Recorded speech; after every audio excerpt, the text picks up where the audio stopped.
Христос отказывается использовать свою божественную власть для того, чтобы что-то доказать дьяволу, и для того, чтобы быть убедительным в глазах этого мира. Христос отказывается от любого использования чудес ради чудес. Он не выбирает путь Копперфильда, и исцеляя людей, и приумножая хлеба, он делает это как бы походя, как будто из сострадания, но не для того, чтобы удивить людей. И искушение чудом, искушение авторитетом и властью. Он отказывается от позиции византийского кесаря или израильского мессии, который пришел как официально провозглашенный мессия. Не хочет он этого. Если вы узнаете божественное в бедном, нищем проповеднике из Галилеи, вы можете наследовать царство.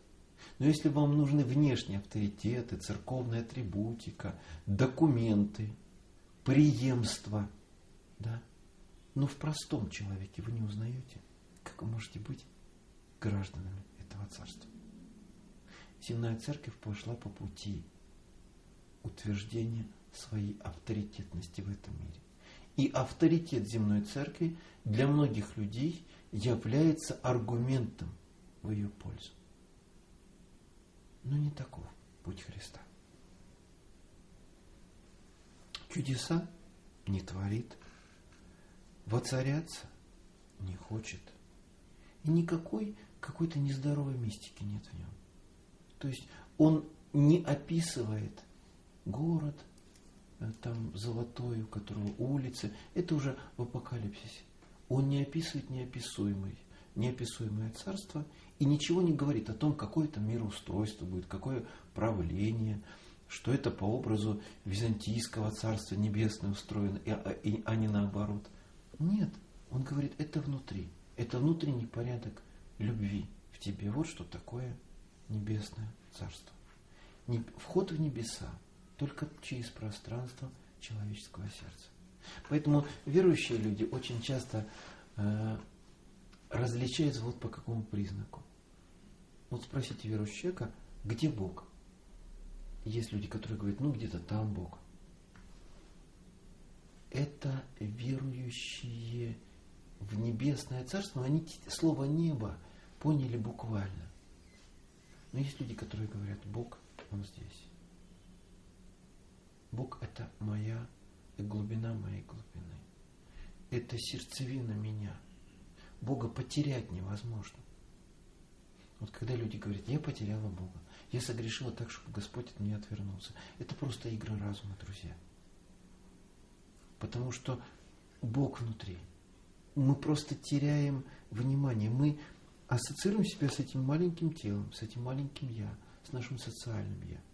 Забывая, что мы по сути, как один поэт сказал, ты есть Он, только Он изреченный. Каждый человек несет в себе эту частицу. В каждом Он.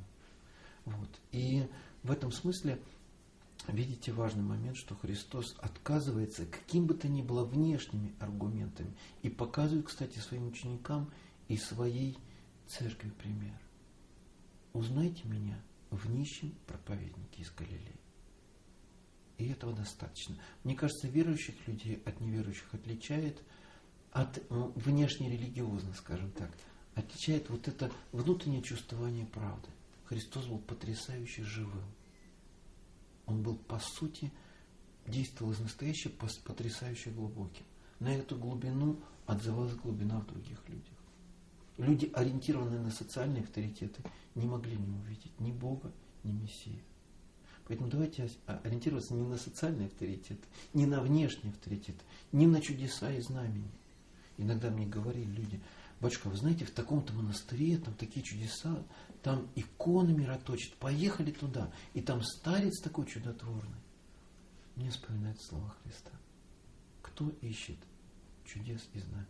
Какой род? Лукавый и прелюбодейный. Христос никого не убеждал чудесами. Говорит, самое главное чудо это то, что внутри, и то, что я посреди вас. Вот это роскошь человеческих отношений, атмосфера любви, вот она. Вот то, что по сути